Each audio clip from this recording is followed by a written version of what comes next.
the disinformation machine never stops churning. A lot of what you see online is manufactured. Bayad yan. Disinformation industry, and it is an industry, to keep people divided. Their goal is to keep Filipinos polarized.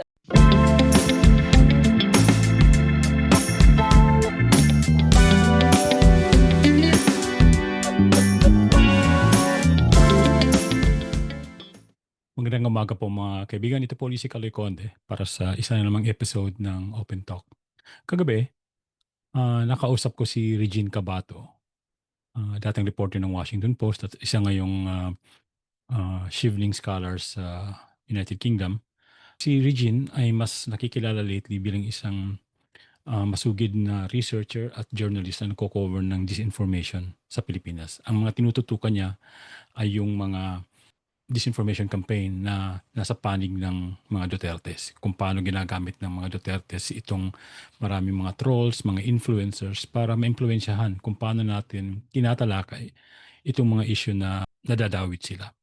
Ang naging buod ng talakayan namin ay paano ba ginagawa ito ng mga disinformation peddlers? Sinong may pakana?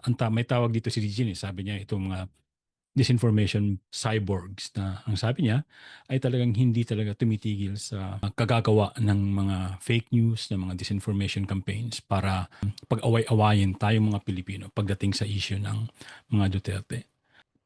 Ano nga ba ang nangyayari? Bakit ganito na lang katalamak ang disinformation dito sa bansa? Bakit sa tuwing may nangyayaring issue, lumalabas ng mga skandalo involving the Dutertes, mapapansin mo yung biglang pagsugod ng mga troll niya, ng mga nagpapakalat ng mga fake news, mga disinformation tungkol sa kanya at laban dun sa mga tumutulig sa kay Duterte. Ito po yung naging episode. Pero bago po yan, inihikayat ko po kayo na mag-subscribe sa channel na to para po hindi nyo ma-miss yung mga episode. Yung subscribe button po, i-click nyo lang yan, yung nasa baba. Salamat po.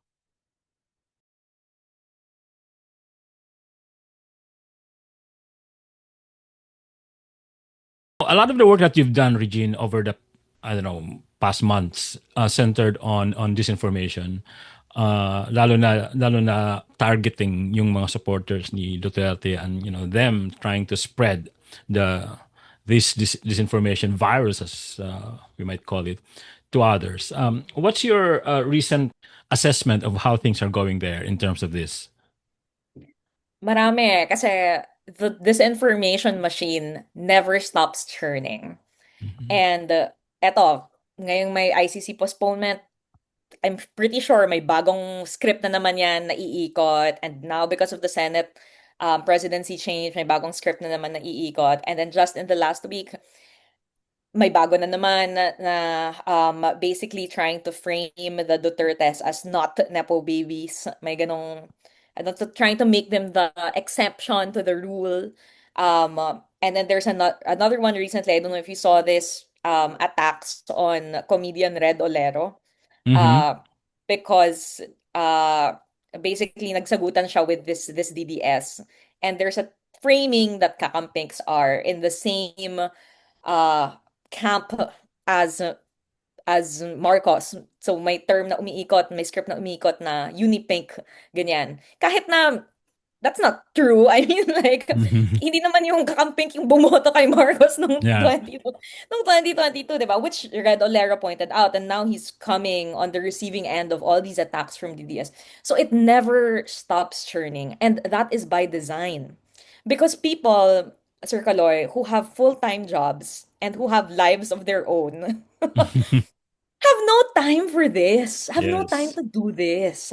Like no normal person with stable mental health, with a stable family life, with a stable job would be spending their day posting a dozen times on Facebook all of these sorts of spin.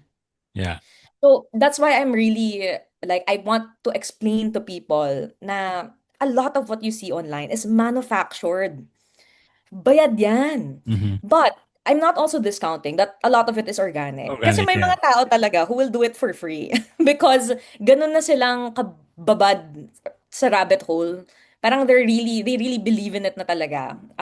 So they've really been seized by the conspiracy and everything, ganon. So there's a bit of both. That's why I've always, like, etong recent years, I've characterized the Duterte machine as a cyborg. It's half human, it's half machine, and it's very hard to tell, especially because hindi transparent yung pages, hindi transparent yung social media platforms.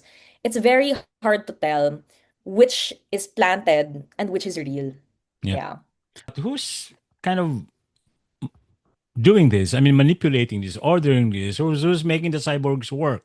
I mean, we've always assumed that it's probably okay, China, or that the Dutertes have somehow mastered the art of that ever since 2016. But and obviously a lot of money is behind this. Mhm. But really, has it ever been pinpointed exactly where all of this is coming from? Unlike, kasi for instance, dati, you could actually trace people like in an actual troll farm.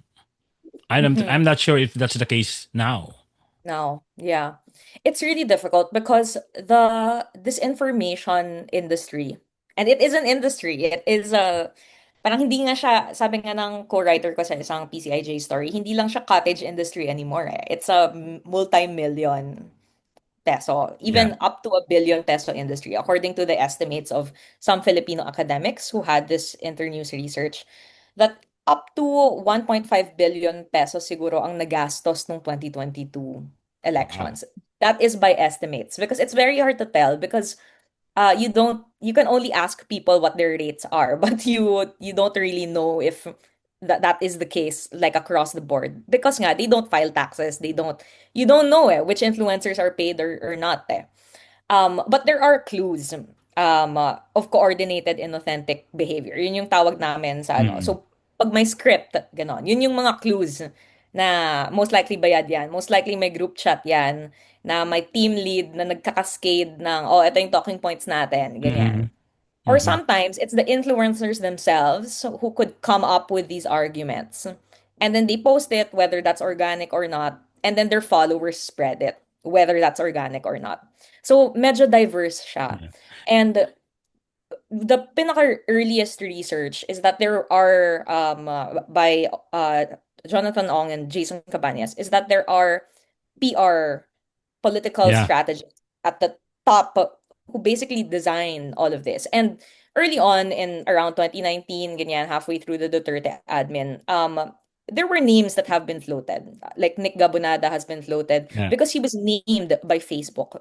So it's unclear. I don't know who the current clients of Nick Gabonada are, if he's still operating, if he's still affiliated with the Dutertes. Because his network was taken down by Mm-hmm. Facebook.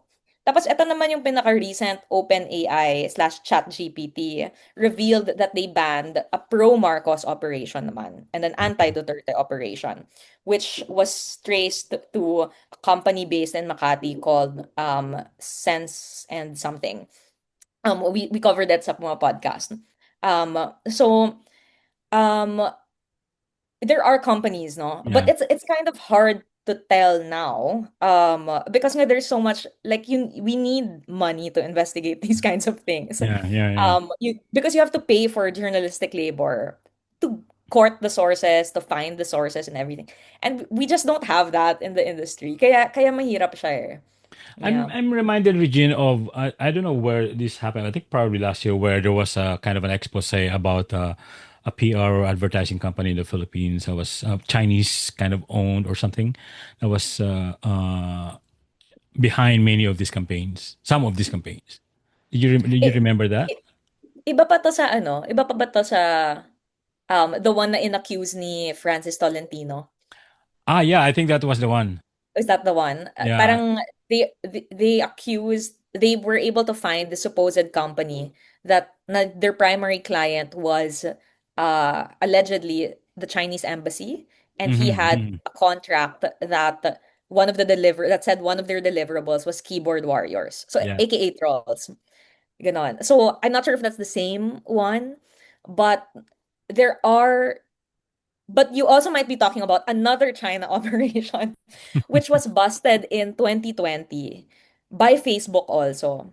And these trolls were mostly spouting pro-China stuff about West Philippine Sea, but they were also promoting Amy Marcos and Sara Duterte. Ah, And yeah, yes, and that wasn't traced to a specific company, but it was traced to China. yeah, So the trolls were from China, making like a Philippine targeted operation. And this was recorded by it was revealed by Facebook, and then a company called Graphica, which is very known to study these kinds of operations, based in New York, was the one who sifted through the data. So this was the earliest that we saw of China foreign interference and the use of AI for fake photos of people. yeah. Um, Um, yeah. Baka yun yun. yeah, baka nga yun yun. A related question, Regine. I don't know if it's something that you looked at, but it sounds to me like if if people are a lot of these people, ordinary Filipinos, supporters of Duterte, are organically pushing their own narratives. Wouldn't that make them kind of very attractive targets for the disinfo purveyors to kind of ride on to their advocacies, whatever, and then spread more disinformation? Yes. Sila yung target market talaga, Ah, I siya, would sila say. talaga. Sila talaga ang target market. Because if you look at the yung etong mga pinaka-top pro Duterte disinformation influencers like Sasot, Tio Moreno, for example. The way they phrase or they frame issues on their Facebook pages, yung mga op-eds nila, it's really preaching to the choir. Okay. So, like yung sinasabi namin ni Jano when we came up with our recent investigation for PCIG is that a lot of these mga influencers, kanyan, yung role nila is sila yung nagbibigay ng moral, legal, logical, whatever arguments sa mga supporters for them to continue to support Duterte despite all of the logic na, despite all of the rising evidence against the Dutertes. Like for example, Mary Grace Piatos, the drug war, for example. Parang these are the people who spread the EJK conspiracy theory na tanim EJK, hindi daw totoo Mhm. yung karamihan ng mga EJKs, ganyan. Parang they give supporters who want to continue believing in Duterte Yeah. yung Yeah. bala para ma-justify yung logic nila. Yeah. Yeah. Yeah. Yeah. Yeah. So yun yung Parang role nila. empowering their own biases, or actually making money Yeah. off the biases of these people, lalo na dahil mga real and genuine na mga sentiments nila ito for Duterte. I mean, it's Yes. easy to manipulate them, and in a way you cannot really say na peke yung mga yan. I mean, these are true Yes. sentiments, except that because Yes. of these disinformation providers or purveyors, and they exaggerate, they make it sound even Yes. worse. Yes. That's kind of Absolutely. scary, you know? It is. It is. And it's, for example, etong mga etong bagong script na naman na umiikot, um, basically pitting the Visayas against the world. And you know this, Sir Galoy, kasi you're Bisaya, di ba? Di ba? Parang may framing sa kanila ngayon na umiikot at hindi ko alam pag napansin mo to, pero maraming mga kumakalat ngayon na DDS sa threads. Yeah, And may mga umiikot na sentiment na parang Tagalog construct lang naman yung whatever, parang yung yeah, anti-Duterte sentiment or whatever. Which is why it's so important, I think, to have people who are critical of Duterte, who are Bisaya, speak up. Kasi palagay ko talaga, script yan eh. Because it's true na may historical basis yung Imperial Manila, blah, blah, blah, blah, blah. Yung mga ganong sentiment. And I know that also because I'm from Mindanao. yeah. So, syempre, nung bagong lupalop ako sa Manila, like, you feel talaga na yung tingin ng mga tao sa'yo, prom D, That's ganyan. true. Parang, like, you know that feeling eh. But it's only true to a certain extent. Yeah, And at some point also, like, it's not the only reason for kung bakit ganito yung state of affairs sa Pilipinas. Pero yung ginagawa ng mga influencers na to is they paint that as the primary reason to keep people divided. Yeah. So, their goal is to keep Filipinos polarized. Yeah. So, yung ginagawa nila, parang, sinasabi mo yan kasi Tagalog ka, kasi hindi ka Tagalog. taga Mindanao, kasi hindi ka Bisaya, ganyan. Kasi elitista ka, blah, blah, blah, blah. But it's not about that. But, Tungkol siya sa values. that's a Yeah. very convenient, that's a very convenient kind of a target. I mean, I have a confession to make actually on on this point. Yes. When Duterte was arrested in March, and I was like, reading all of this stuff online, and then TikTok particularly, doon ko na-detect yung mga ganyan na mga argumento ng mga Bisaya to, para, lalo na sa Mindanao na very, very, sila, adamant sila sa support nila for Duterte because hindi lang siya Bisaya, he's from Mindanao, and he did all of these things. Kaya napilitan ako at that time na mag-TikTok na rin. And I actually used Tagalog and Bisaya, Cebuano, for many of my content. Kaya lang napagod din ako. Wala, hindi ko na-sustain, but that's exactly Oo. what prompted me to do that. Because there was Yeah.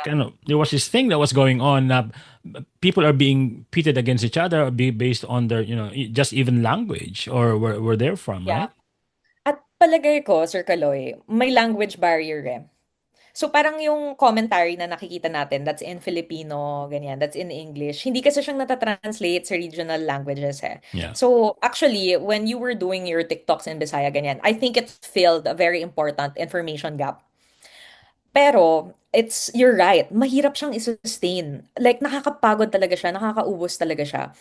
And that's why you know also that these Duterte influencers who do that full time, you know that they have resources kasi Yeah. nakakapagod talaga siya to constantly be in discourse all the time. And I don't know, like it's really difficult.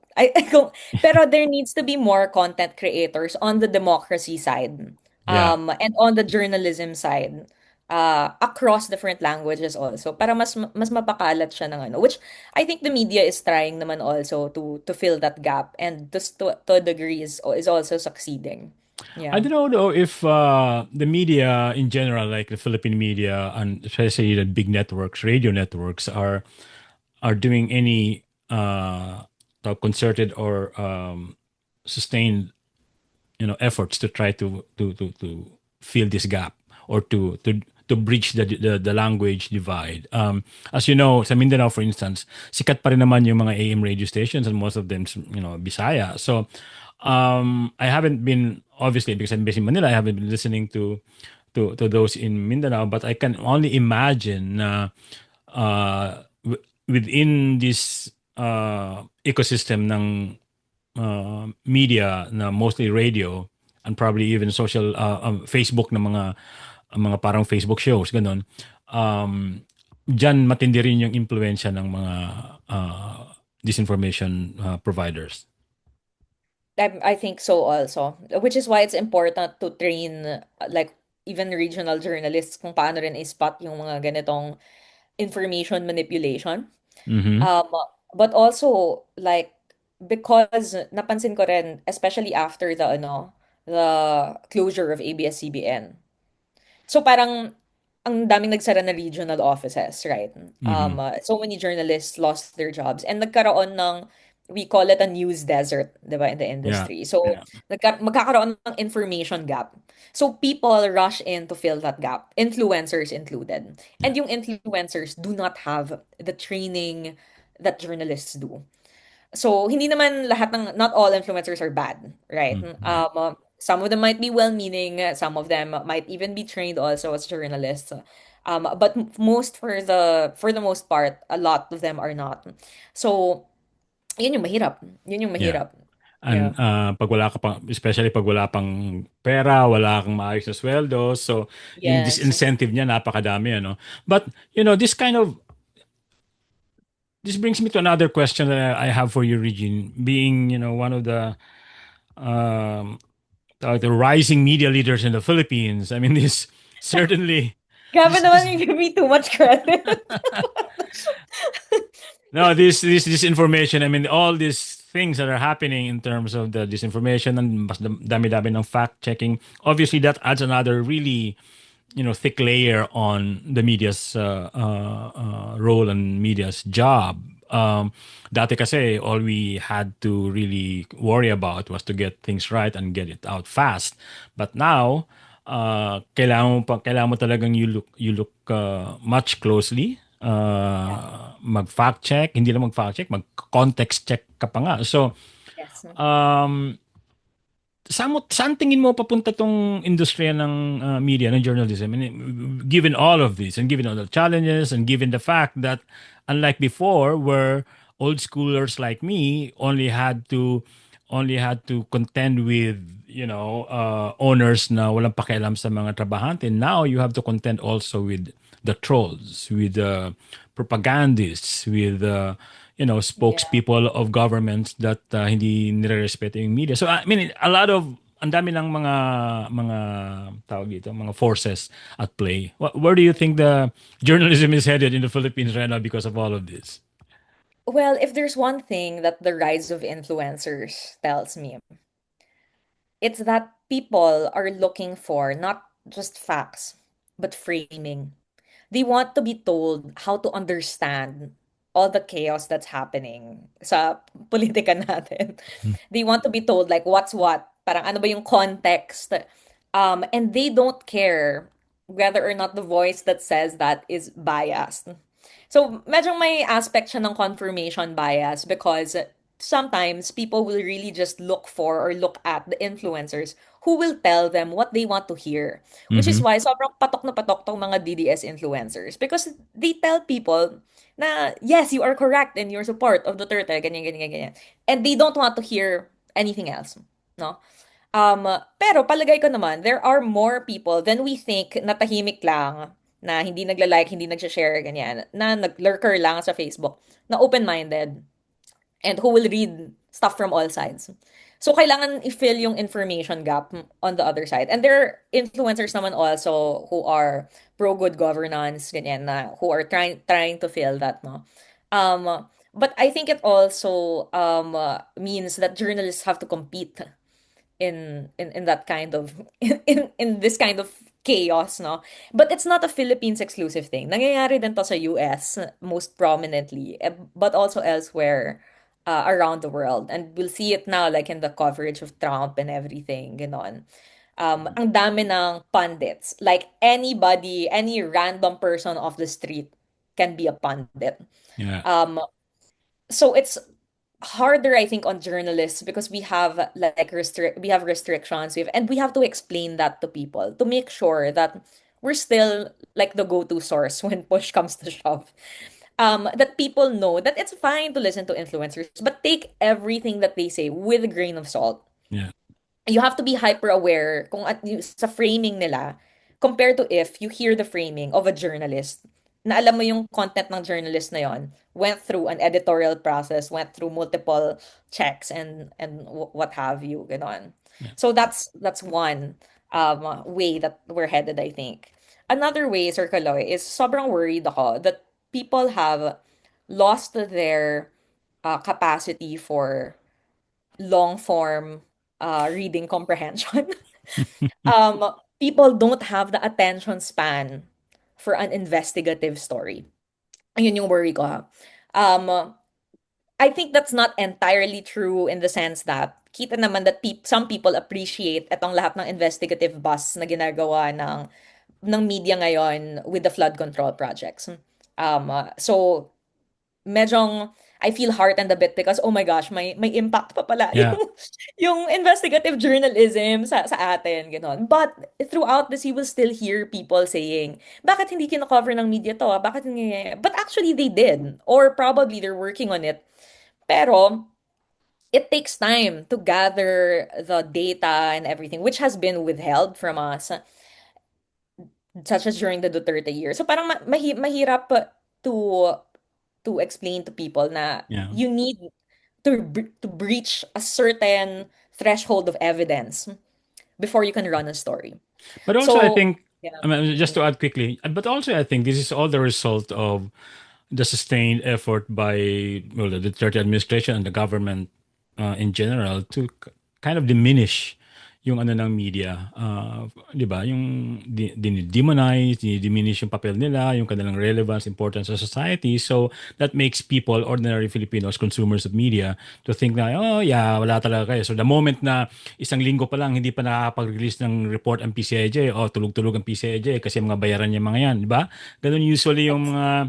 But if you look at it, yung mga ganyan namang klaseng mga comment, talaga namang galing yan talaga sa mga partisan ng mga Duterte trolls. So, pero I can't help but think whether pag sinustain nila itong ganitong klaseng kampanya against legitimate media na alam gawin yung trabaho, talagang wala, it's a war of attrition Parang mapapagod yung isa diyan. And I think sa tingin ko, given the state of our industry, yung media ang mas madaling mapagod. Tingin mo?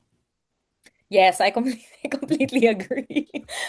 I completely agree. Like it really is a result ng sustained na atake mula kay Duterte, and basically parang may ganong expectation din yung actually minsan nai-imbibe din siya ng mga ano mga hyper-partisan na left to liberal people as well. Very minor lang. Like yung Mhm. mga people na kumukuda lang sa Twitter. Hindi naman, Yeah. and it doesn't naman mean na yun yung stance nila 24/7 to the same extent as a DDS. Pero minsan may mga media victim blaming din na um parang feel ko talaga it's really uh like we've not fully recovered from the Duterte years, and we are on defense mode the whole time because nga they have a sustained machinery of influencers posting a dozen times a day constantly dedicated to attacking us. Yeah. So parang how can you produce like an offense, quote unquote offense, which is a thorough investigative report with a lot of evidence, if you are constantly on the defense. And then kung i-release mo yan, yung algorithm, dahil sobrang dami na ng pro Duterte content, yung algorithm ay parang maglilin dun sa pro Duterte side. So konti lang yung makakabasa ng report mo. 'Di ba? So parang that's why I think it's really important to explain to people yung dynamics ng how platforms work, how algorithms work, how the media works. Kasi all of that, these silent things that surround what goes to how you see a post on your feed, it also frames the topic eh. At Mhm. yun yung hindi mong makikita pag nagdo-doom scroll ka lang. Yeah. Yeah. That's true. Um, Looking at it another way, Regine, do you detect any effort on the part of media to, instead of looking at influencers, whatever stripes, as the competition, instead of competing with them, bakit hindi sila kabigin and perhaps, to their side, and perhaps, Yeah. I don't want to sound condescending by saying educate them about how the media works. But meron bang Mhm. ganon? I mean, it just seems like kind of the logical thing to do. I agree. I also think that we're headed there. So I think we should head in that direction, honestly. Um, that's why I'm also observing what's going on in the US, because I think in the US there's more conversation that is already in at this point in time. But uh hindi naman siya completely unarranged in the Philippine context, because we can already see some media partnering with influencers like Yeah. Probe Productions, for example. So they're constantly working with Mighty Magulang and with Oh yeah. um yeah, right, and with McCoy Dubs, yung mga influencers na we are aligned in values with. Mm-hmm. um, and I think there are a lot of those, and there are more of those, especially comedians nowadays. Yung mga people in the Comedy Manila circuit, I think they hold such an important platform talaga. So, I think it's important at some point. Baka nga I think journalists should probably consider doing PR for their own stories, for their own Oh, investigations. So one thing that I think the Bureau of Investigation dito sa UK is doing, so it's an investigative journalism outlet. They have an impact editor. yeah. So etong impact editor, basically yung job niya ay mag-assess kung ano yung impact or yung reach ng investigative story, and to make sure that it's written in a way that it reaches maximum impact and that the report reaches as many people as possible. So I think there needs to be a new job in the newsroom role for somebody who is simply in charge of making sure na yung investigative report is cascaded to all these influencers or Yeah. to offices in Senate and Congress, ganyan. Yeah. So kailangan, feel ko wala pa tayo dun eh. Pero feel ko we're headed there. We need that. Actually, Yeah. it's a good thing you pointed it out because, of course, I come from the NGO community, and that's exactly what a lot of us are doing in terms of trying to measure impact. And pero tama ka doon eh, wala pa yan sa ano eh, wala yan sa mga media eh. Yeah. So I think that's a great idea na kailangang mag-invest ang mga media companies to do that, to measure impact and also to try to find ways to really make sure that their products, their really good products, are actually Yeah. reaching the audience that they're supposed to reach. So Yeah. nabanggit mo kanina Mighty Magulang, Makoy Dubs, and even mga comedians ngayon, no? But also I think for instance on the part of Rappler, yung kanilang community Yes. campaigns. I mean, Yeah. that's a really good way to really reach out to the communities. Doon mo makigauge din kasi yung kung ano yung pinagkakaabalahan ng community to in terms of not just in terms of the politics but also on local issues. So I'm actually pretty awed by what some in our some of our friends at Rappler are doing. Reaching out. They just recently went to Zamboanga, and their reporters, their investigative reporters, are really taking the time to really explain to the public why Yeah. this matters. So in a way, that's like pitching their own products, PR, doing PR for Yeah. themselves. And yun nga, Yeah. dito nga sa ginagawa nila to, nanghihingi sila ng direct na mga tulong in terms of donation, whatever, sa publiko. Because I think matagal na nating sinasabi to sa media na dapat talaga magkaroon ng effort talaga yung media na i-engage yung publiko. Eh for the longest time kasi Yeah. lalo na yung mga old school talagang medyo may pagka-arrogante ang tingin sa media consumption tsaka sa media delivery. So lahat ng mga ito hindi na pag-uusapan, hindi pinapansin. Ngayon na lang ito kasi Romeres back na yung community in the form of these trolls because whether we like it or not, whether we agree with Yeah. what they're saying or not, they are from the community. So the Yeah. challenge there is not so much not questioning why they're doing that, but us sa media, us ano, hindi na ako media, but the media questioning what the media is actually doing to try to, no, well, for lack of a better word, counter that. Nasa media ka pa rin naman, Sir Caloy, which is why you're doing this podcast, well, diba? well, in a way, yeah. Yeah, this has been really great, Regine, and I'm looking forward to more stuff from you, more stories and more podcast episodes for Puma or whatever other platforms you may have. But this is this is a good initiative on your part to really study disinformation and how it's affecting our democracy.